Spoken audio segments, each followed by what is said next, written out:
Hello guys. Alam nyo ano to? Ito ay henna. Gagamitin sa buhok ni Lola. Dami na siyang uban. So ito ay powder lang at mainit na tubig. Hanggang malapot na siya.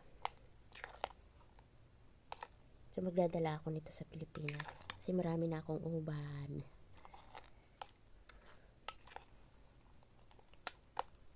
Halukay lang ng halukay.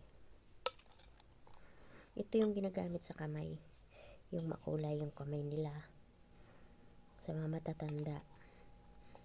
Kung gusto mo may design, mayroon pang design, idikit mo lang yun. Tapos lagay mo yan. Gusto nila magkulay ako sa buhok. Kasi marami na nga akong uban. Kaya lang, tagal lang ang oras. Kailan nakabalot ng plastic. Tsaka,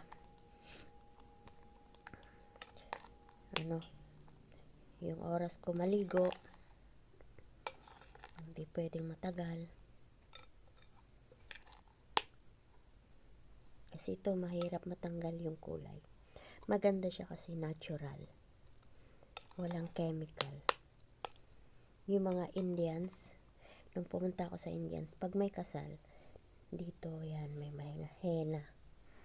Mayroon siyang dinodrawing kung anong gusto.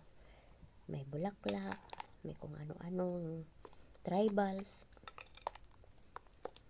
So, palalaputin lang natin.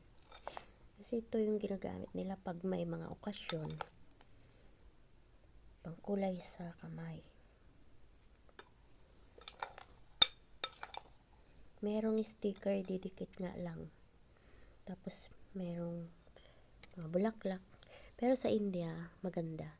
Kasi mga kamay nila magandang mag-drawing. So, halukay-halukay. Para sa buhok to ni Lola.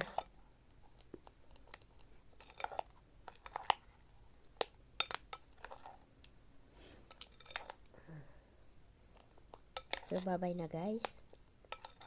Pinakita ko lang sa inyo ang ginagamit nilang pangkulay. Kung nagtataka kayo, medyo brown, medyo mapula. Pag mapula, may kulay. Nilagyan nila ng kaunting kulay. So, bye-bye.